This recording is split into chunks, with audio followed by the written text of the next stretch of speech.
Hi, Michelle. Welcome to the Werk podcast. Thank you so much for being here.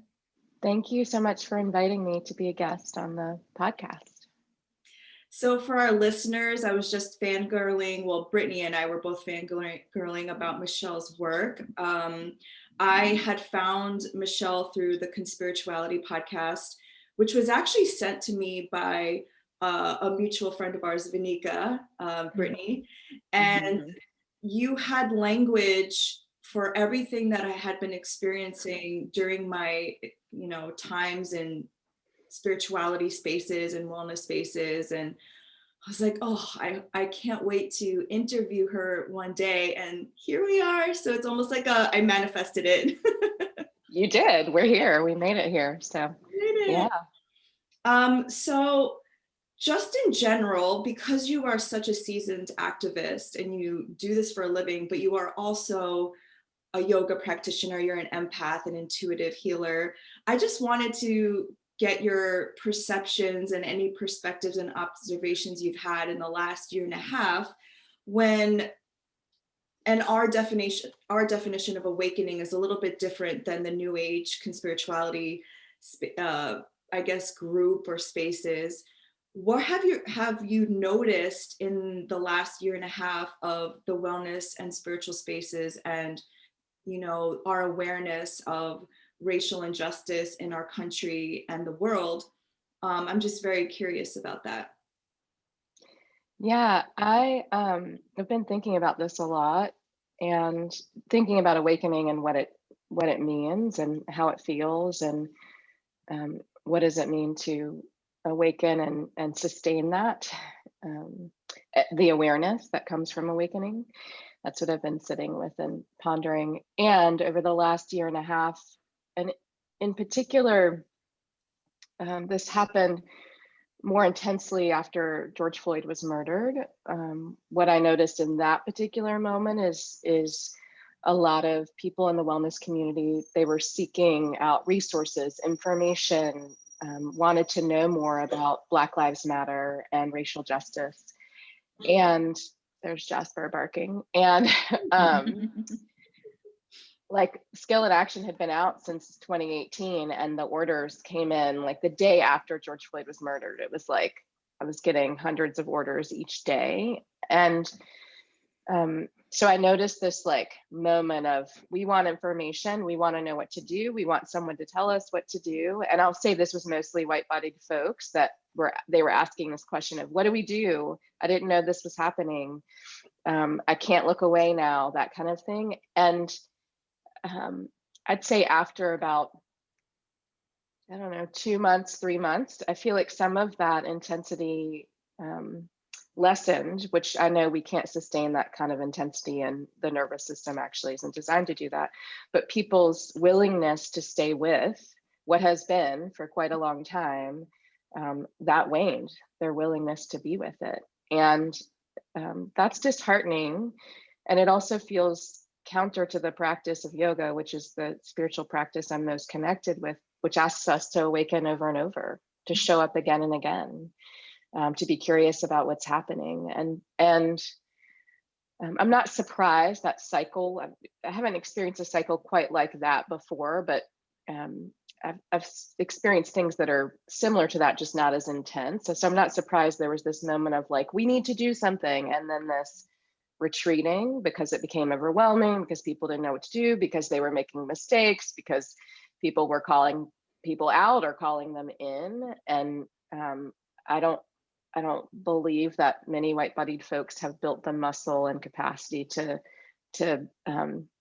the resilience that's required to stay engaged in a movement like racial justice and the work of dismantling racism when white-bodied folks are benefiting from the system and there's so much to distract them from actually staying engaged. And so I'm not surprised by it, but I am disheartened by it, because what happened in that moment when George Floyd was murdered, many things happened, but it was this, I think, illumination of something that has been for quite a long time. And there was something about that moment with the backdrop of COVID happening too, and of course our well-being challenged in us having conversations about who's disposable and who's not, and who deserves to be well, and who are we going to care for. So all of that was happening, which I think amplified this moment. And it was so, I mean, horrific what happened, but it's not new. Those horrors have been happening for quite a long time. But there was something about that, the mixture of COVID, social isolation, stillness, and this horrific experience and incident that people witnessed and saw, and there was something about them seeing it in a different way. So I've noticed people opting out of the conversation. I've noticed people being tired of white-bodied folks becoming tired of Black people and BIPOC folks calling for justice and for our lives to be valued.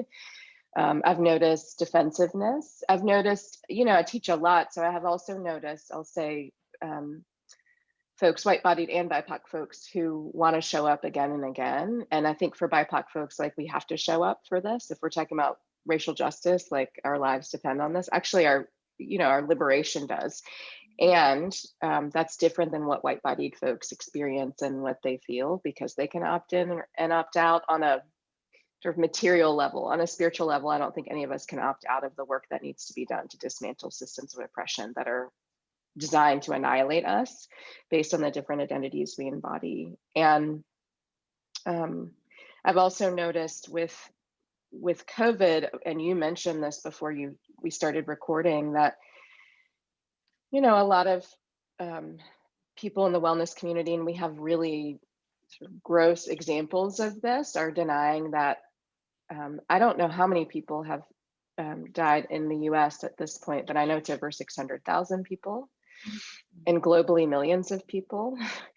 I think, you know, we've had people in the wellness community saying this isn't real, which feels so, there's so much dissonance around that for me, because we're like in the field of wellness and we're challenging data, but we're also challenging people's lived experience, and them saying, my grandmother transitioned from COVID, or my best friend's father transitioned from COVID, or the hospitals are overrun, or we're putting bodies in trucks that have refrigeration systems because the hospital can't sustain the amount of people coming in and dying, right? That happened last year. And that feels counter to wellness and yoga too, in the sense of, you know, while yoga asks us to awaken, or invites us to it, and asks us to be with the reality of what is, it asks us to be with the discomfort that comes along with that.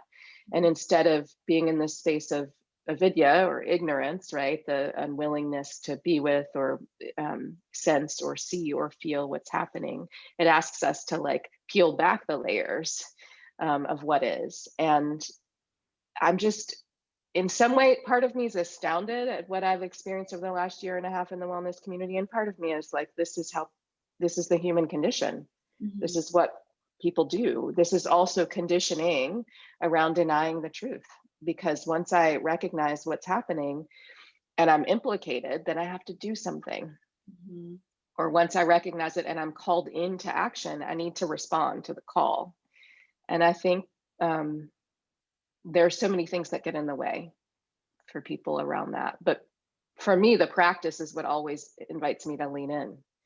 And so I'm asking myself, what are people practicing? Because I'm like confused.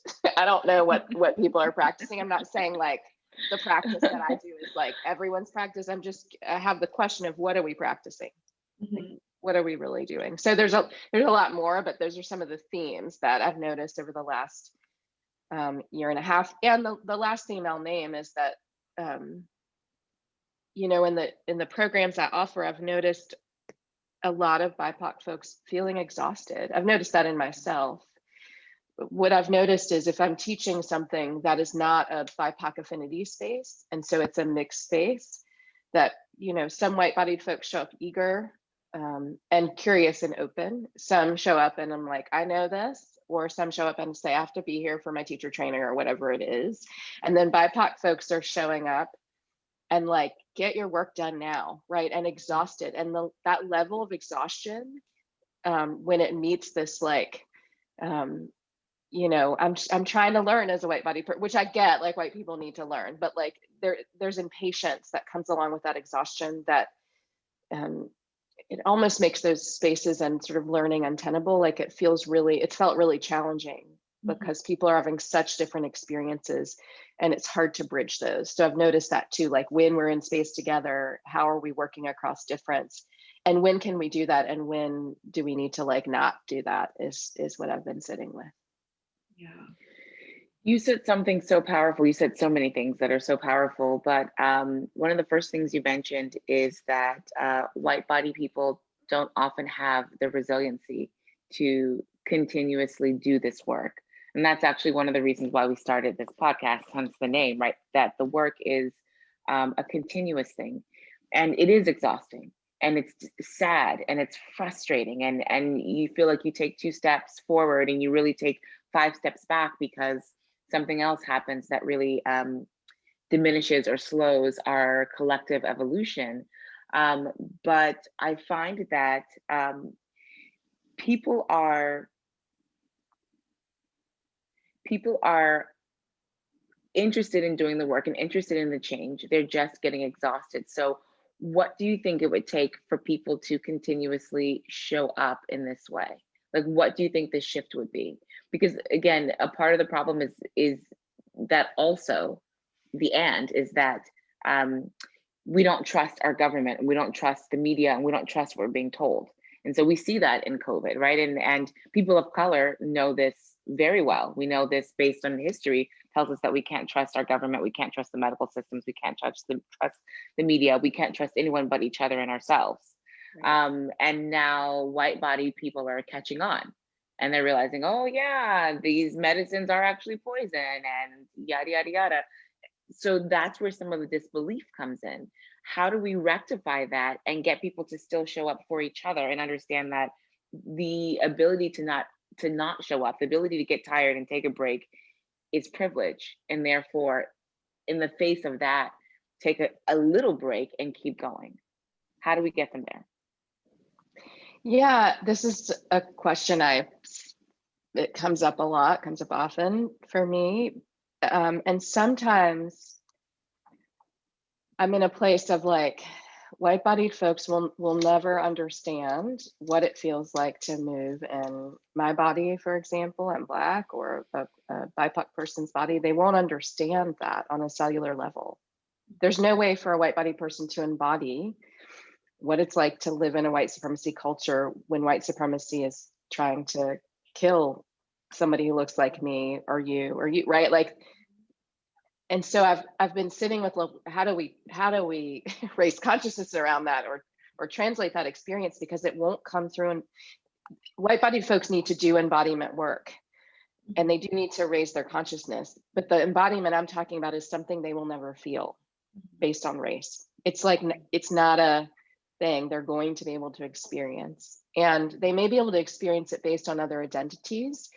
And I'm not sure if that then translates to what I'm experiencing. Maybe it will, and maybe it won't.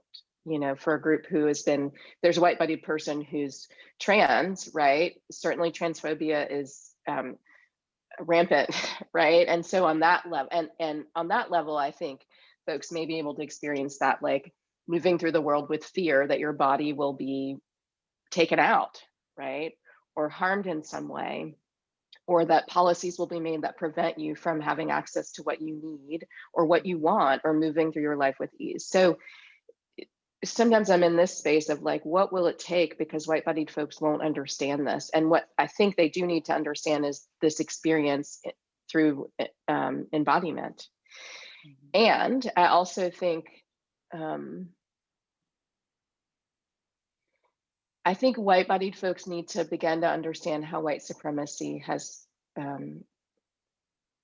been set up to harm them spiritually and mentally and emotionally and physically and materially,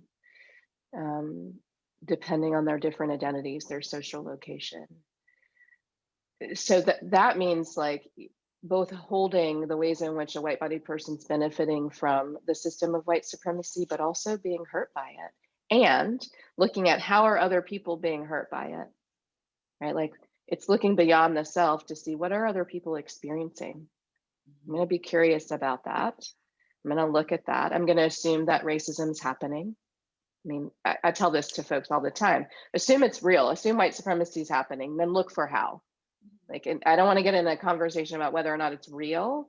I want you just to assume it's happening and then look at how, and then decide what you want to do in response to that. And you can do that in community with other white-bodied folks. If you have folks of color in your life and you're not asking them to educate you, and you're in that, you have that kind of relationship, perhaps you have conversations with them about it. Depends on the kind of relationship. And I also think rest is important for us all because grind culture is real. So it's nuanced because I think white-bodied folks certainly can risk more when it comes to dismantling white supremacy and racism than I can risk as a Black person. And I also think they want to need to be able to work in solidarity with BIPOC folks. I don't want a white-bodied person working on my behalf. I want them to be in relationship and conversation with me and to ask me what I need and how I want the work done. And I also want white-bodied folks to recognize their work is different. So they need to understand what they've internalized from white supremacy culture about what it means to be white and what that has done to their psyche and how that affects how they relate to BIPOC people and how they show up in the world and how they relate to other white-bodied people and how they relate to self, right? I think that's part of it. And I think there are moments when the reason I said they have less to risk is that they can risk more is there are times when white-bodied folks need to show up and I need to rest, right? And there are times when white-bodied folks need to realize, oh, my nervous system is completely overstimulated. I need to rest for a moment and then I need to get back at it. Right? Or I need to resource myself because when we're unresourced and we show up to do work, it's a hot mess. For us all, that's what happens. We risk causing more harm to people that we're actually trying to be in relationship with.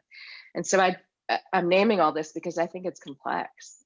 I think there are so many different layers to this. The like embodiment piece, the awareness that a white-bodied person will not know what it's like to be BIPOC. The awareness that they have work to do and need to show up consistently, which this is where practice can help us. It doesn't have to be yoga, but a consistent practice. You know, creating conditions for justice is a consistent practice, just like showing up on the yoga mat that's behind me, moving in my body, consistent practice, right? And I mentioned relationship, like who are white-bodied folks in relationship with, and what does it look like to build transformative relationships across difference? So there's a lot more. I mean, I think it's so deep. And maybe the one more thing I want to say about it is dominant culture has conditioned us all to believe there are quick fixes. And white-bodied folks have internalized that they can fix things and should be able to. And like, this is not going to be undone. Racism, capitalism, heterosexism, sizeism, they're not going to be undone today. It's going to take time. There's no quick fix, which is frustrating, especially if you're the person dying from the ism, right? That's frustrating. And I feel like sometimes white-bodied folks show up and want the manual, they want the list, they want the tell me what to do. And that's not how this work feels. That's not how it is.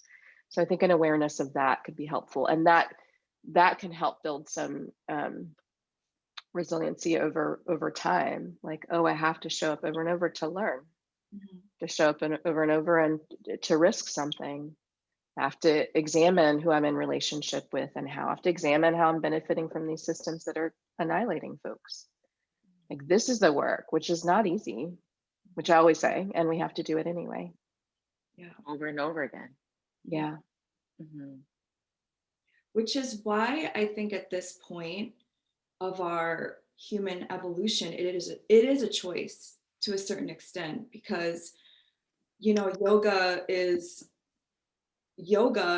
means unity. It means oneness. And so if you are doing that work, if you are practicing yoga or any form of spirituality, and, you know, plant medicines have become so popular in recent years, and you are raising your level of consciousness, then you would feel other people's, you know, lived experiences. So if you do feel that level of oppression and suppression in other people. And there is such thing as Google and all of these resources, Workbook, Skill in Action, and it is so in our, you know, zeitgeist now that racism is real. So for me personally, if you are a white-bodied person and you don't do this work, it's a choice at this point. Mm-hmm. That's my own personal opinion. What do you think? I think you're right. I work with my comrade, Carrie Kelly. We do a lot of work about working across lines of difference, and Carrie's a white-bodied woman. And I think it was probably like 8 months ago, or maybe it was a year ago, she was leading something and she said, there's no excuse. Like, you're making the choice, she's talking to a white-bodied person, to not participate in dismantling racism because there is Google, there are books, exactly what you just said. And she's like, I'm just going to start saying that to like every white body person who's like, I didn't know. And she's like, you do know, like, there's no excuse. If you have access to radio, newspaper, the internet, where like white supremacy is on the radio all the time, right? That language, the language and culture shifted around how we're talking about these systems. She's like, there's no excuse. And I think it's true. I think you're right, that it is a choice because the information's there. And I actually think, you know, part of white supremacy says we need more data to prove that these things are real. And I always say we have enough data. Like, read a history book. We have enough data. Read the like history books that tell the truth. It's all there. Mm-hmm. And you don't need to read the history book, really. You need to like raise your consciousness and be aware of what's happening around you and look at how people are being treated differently based on their identities. Like, that's all you need to be able to sense, see, feel that. And that means you need to be like in your body. And as you said, Laura, connected to other folks. Mm-hmm. Like we are connected in this way that the practice tells us. So how do we engage that absolute truth, right? That we are one, there is not a separation. So I think you're right. I don't think there's any excuse. I think that dominant culture, though, teaches many of us, and if we're racializing white-bodied folks, to deny. Right? That's different than not knowing. That's knowing and saying, I don't want to see it. Yeah.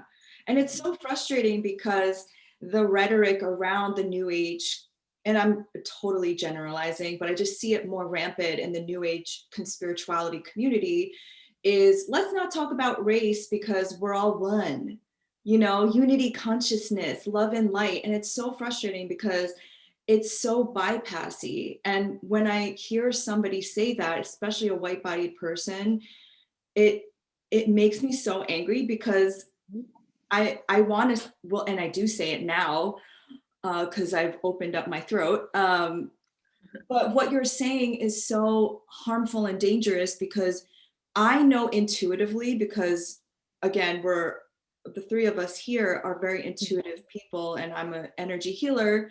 I feel it in my body that you're not, and it's not something I can prove per se, right? Because if a white-bodied person says they're doing the work, and you know, maybe they put up a black square or they say I'm doing anti-racism work, they can't necessarily prove that, but I can feel it. Does that make sense? Mm-hmm. Mm-hmm. I think Like, let me we do should. your homework. I think we should also acknowledge, though, the incredibly problematic issues surrounding our own little personal bubbles and the confirmation bias we get from them. So that, you know, I think of all of us as very privileged in that way because we have the gift of experiencing life outside of this little niche, right? Like Laura and I lived in Manhattan for a while. Neither of us do anymore, but we lived in Manhattan for a while. And so there's so much there. And I imagine that where you are is the same. And you've had the opportunity to travel and see the world. But so many people like don't get out of their little friend bubbles, and they've had the same 5 friends since high school, which is fine.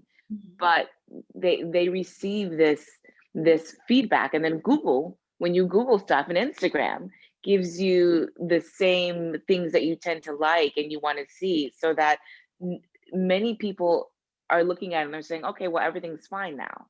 How do we make more people aware that part of the work is getting out of that bubble and not just, and understanding that what you're told, the systems that have been put into place for ever, for hundreds of years, will continuously tell us one thing, and we have to really do some uncovering. Like, it's to understand what's happening in the world, to understand the BIPOC experience, to understand the privilege that one has as an able-bodied person, as a heterosexual person, et cetera, as a lean person, right, as a thin person, that all of that privilege, we're blind to. And we have to do a lot of intentional work, and then step outside of our comfort zone, oftentimes in ways that feel very challenging because we don't know how. Like, how do we get people to get comfortable with getting uncomfortable and doing the research? Well, one, I feel like, and y'all have named this, there are so many more resources that are pretty readily available at this point. I think about 20 years ago, or 23 or 4 years ago, when I started leading Dismantling Racism Trainings, there were resources, but not nearly. I mean, there are countless number of books, right? It's like, I think the information is available to people, and I hear that's different than people's being willing to move out of their comfort zone. There's like more of a chance that someone might connect with a resource now than 20 years ago, than 10 years ago, because they're around, or be in a conversation about race because more people are actually talking about it. And I mentioned culture and language because when I was a kid, no one was saying white supremacy on the news. Well, it's been on the news, I don't know how many times over the last year, in many news outlets, right? So I think there's more exposure at this point in time. And I also think that I'm thinking about practice again. So what I'm curious about is if people can show up for a Sangha meditation practice, a movement practice, a pranayama practice every day or every other day, and they're in this consistent connection with a spiritual practice. I'm confused about how, and spiritual practice invites us into discomfort. It just does, by design. That is what it will do.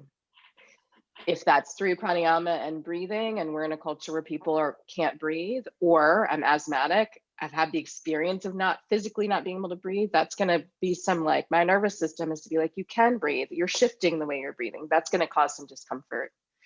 If I'm being asked to move through postures and move my body in a way and then hold the posture, it's likely discomfort's going to come up depending on what the posture is.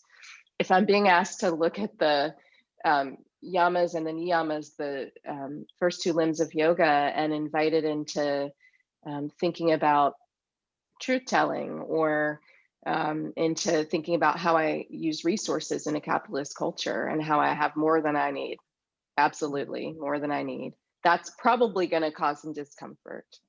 The level of it may not be that intense, but I'm saying, like, awareness will cause discomfort for people through these different practices. And part of what I think disconnects people from that experience and the discomfort that they have to be willing to feel to make the changes we're talking about is, like, the separation, where I show up on my mat, then I leave, show up on my cushion, then I leave, show up to the Sangha, then I leave. Right? It's not as if I'm in this extended Sangha unless I think about living yoga in that way, which I do. So I think there needs to be some more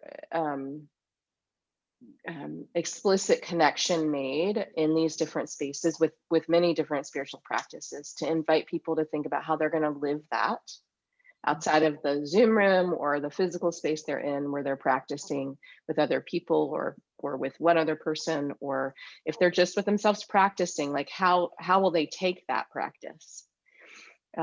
Which, again, discomfort's just rooted in it. And how can they take the learning from that into the world and be willing to step into the reality that, the truth that many people are uncomfortable because systems make us uncomfortable. Mhm. Yes. And that it is uncomfortable to make changes and to figure out what one is willing to risk for our collective liberation. Mhm. Ooh, I just got chills. Right, and I love that part. What is one willing to risk? And I think people haven't figured that out. What are you willing to do? What are you not willing to do? And, you know, get all that encompasses that. What are you willing to give up? What are you willing to take on? You know, it's a lot. And I think people haven't really asked themselves that. And it's almost like there needs to be like a whole system of coaching, coaching someone through their, insecurities around losing their privilege, in order to shift the status quo. Well, I think it's how also, Michelle, you like yoga to you is not just like the asanas. It's not just like, let me get really fit, it's more of what it was intended for, which is a spiritual practice in which you raise your awareness and your consciousness. And I think the way American culture and the Western world uses yoga is just a form of exercise. And so it's heavily appropriated. And I think what you were saying in the beginning, how white supremacy strips away spirituality in general, and how America's spiritual and religious practices is capitalism. It's like, no wonder why when people practice yoga and these spiritual and wellness practices, it's very individualized. It's not taking into consideration the collective. I'm Korean, so I come from a collective culture. So by default, I'm always thinking about my family and how that impacts my family and my community and my lineage, And I don't think Americans think about that at all. It's let me be the baddest, richest, most powerful person. And I think a part of the problem is not taking into consideration of how your actions impact the collective. There wasn't really a question in there, but I feel like that's the sense I'm getting with what you're saying about yoga. Mm-hmm. Yes, Jasper is about to bark because somebody just pulled in the driveway. So I'm like, was listening to you completely and managing that. Do you all want me to pause for a minute so I can get him? Because he's just going to do that. Sure. Okay. Jasper's agreeing.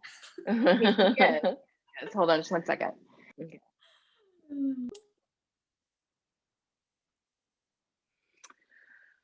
So Michelle, I'm wondering what work, because you mentioned this work in the beginning when you said the work that white body persons have to do is different. What work does the BIPOC community have to do? Yeah, I love this question. I feel like we have a lot of healing work to do. And sometimes this looks like meeting in affinity spaces and talking about what we've internalized because of white supremacy and what manifests from that, and what manifests individually and in our communities as we're connecting with one another, relating with one another, working together alongside each other. And often in those spaces, I'll invite people to think about, what does healing look like, for you and for our community, the BIPOC community. I also, in those spaces, tend to do a lot of work around the ancestors and resilience and what our ancestors knew, what they survived, what they passed on to us, what wisdom we embody, and that is held within us because of our ancestors. And I also feel like, while I'm Black, I do have a lot of privilege. I'm heterosexual, I'm cisgender, I have a home, I'm middle class, I'm a US citizen, the list could go on and on. So I have a responsibility to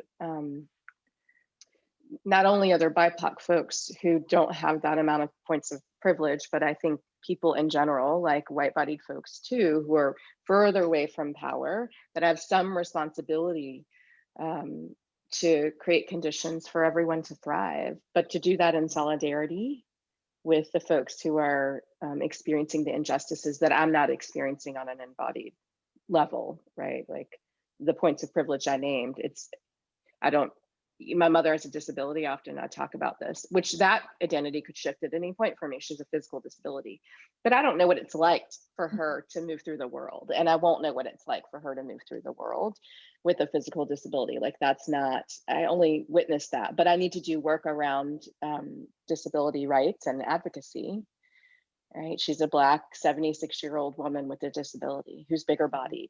Those are, identities I don't embody other than being Black, right? Mm-hmm. And so I think we have work to do as BIPOC people in the sense of looking at who has less power and what are we willing to risk for their liberation, which is really connected to our liberation. So both our own healing, and the only way I really think we can do the kind of work I'm talking about, the solidarity work and transformative work, is if we are engaged in our healing work, because if I am in my wounds, my friend Michelle Ashley always says, like, if you're showing up and like bleeding all over people because you haven't taken care of what you need to take care of, right, like that's gonna cause a lot of harm in a space. And so we have to be centered enough to do the kind of solidarity work that I'm talking about. And the work I think we need to do is to be in community with one another, because white supremacy is trying to tear us apart individually and as a BIPOC community. And there's a whole racial hierarchy that is at play. And anti-Blackness is real, right? And so we need to look at how that plays out in our communities as well. And so these are a few things that I feel like we need to do. That's our work. Like, we definitely have work to do. And sorry. Well, I was just going to ask, as BIPOC people, do you also think it's our responsibility to call people out, or call in, or call forward, or whatever that is? All of that. I mean, I think for me, I want to think about when I want to set boundaries and how much energy I want to put into something. So I'm thinking about where I want to put my attention and energy all of the time. Mm-hmm. So yes, I think we need to call people out, call people in, call corporations out, call communities in, right? Like call forward, all of that. And I also want to be discerning about whether or not I'm the person who needs to do that, mm-hmm. or whether or not someone else needs to do that based on their identities. And it's not a sort of clear answer. I really am discerning about that. I just question, am I the person who needs to respond to this? Or am I in community with someone who actually is better positioned to respond to this, whatever that this is? Because, I'm not going to go to the rally with the white supremacists to call them in or mm-hmm. forward. I'm just not. That's not where I'm going to put my attention or energy. But if a white-bodied person comes to my skill and action workshop and has a lot of questions and is new, like doesn't understand their whiteness, I'm willing to work with them as long as they show up open, mm-hmm. right, and willing to listen. That's very different than showing up to the Capitol when all those folks were there, mm-hmm. disrupting and rioting, right? I'm not going to roll up at one of those things. That's like not my work. Mm-hmm. It's just not what I'm going to do, because that's so disruptive to my nervous system. Also, I'm not going to be the bridge for that. Like, that is not me. That's not why I'm here on the planet at this time. Like, that's not my work. I'm very clear. Yeah. So yes, to your question, and let's be discerning and let's figure out who is in our network and when we need to ask someone else to do it, and when we need to set boundaries and step back and recenter ourselves so we can show up for whatever it is we're meant to do. I love the discussion around encouraging BIPOC people to come together to move beyond our own internal issues, internalized issues within the BIPOC space, right? Colorism, et cetera, et cetera. It also brings to mind things like calling in our community when it comes to things like misogynoir, right? Where we're dealing with different forms of sexism within the Black space. I'm sure that exists across culture. I want us to to potentially create more safe spaces for those things to be discussed and undone, and be more willing to hear when we are called out, called in, called forward, just called, right? To do that investigative work, because that is a part of healing, right? And all of this comes back to wellness and spirituality and our connection to ourselves. The issues with how we internalize racism, colorism, sexism, able-bodiedism, all the isms, within the BIPOC space, and how that's so used like the grand puppet master to pit us against one another, and keep us divided. I think that we are in this phenomenal space, right? It's almost like a vibrational frequency of incredible shift if we can just see one another and step into the space with one another and fight with one another in order to create that change. There wasn't a question in there, as Laura says. That was just an impassioned statement that I needed to throw in there. But I think that I would like us to be more willing, all of us, the collective us within the BIPOC community, to be wrong and to have space to grow. Yes, yes. Part of what comes to mind in response to what you named and shared is remembering. I always talk about remembering and us needing to remember, or to be in this practice of remembering. And what I mean is that even as I'm navigating white supremacy culture and at times terrified about what it is doing and could do to me and people I love, and people I don't know, but I'm in community with, right? Because we share the same identity. Even though I'm moving in this way, I don't know everything. And the moment I began to believe I know everything, or that I don't have any work to do, that's dangerous. Mm-hmm. That is for me, that would be a dangerous space to be in. And I have witnessed this at times in others, because I mean, people are frustrated, exhausted. There's righteous anger. There's like, get it together right now, people, right? Like all of that I've seen in my spaces and spaces I hold and facilitate. And I wish at times that myself and other BIPOC folks could remember that, you know, there was a time when I didn't understand that racism was systemic because I didn't have the words. In my body, I understood it, but I couldn't bridge the body with like what was happening in the world and talk about it because I didn't have the language to do it. I went to my first Dismantling Racism training when I was 21, 22. I had language and I was like, oh, this is what's been happening to me the whole time. This is how gaslighting has been happening to me. I'm not the person who made up this system. This is a real thing that all the BIPOC people, there are 40 BIPOC people there, we've all experienced, right? And so I just think there was a time when I didn't know. Mm-hmm. And I want to remember that so that I can stay humble, so that I can extend compassion when it's possible to others who just don't know or are in a place of learning, right? And not where I think they need to be. I want to be able to extend compassion when possible and grace. Mm-hmm. And I'm not suggesting that all BIPOC people need to extend grace. I'm talking about how I want to be, because I think sometimes it's not possible to do that. I'm just talking about how I want to show up in the world. So I so appreciate what you named. And I really want to invite us, this is for everyone, but specifically to what you named, to be in this practice of remembering. Like, there was a time when we did not know what we now know. Like, that's real, totally. Right?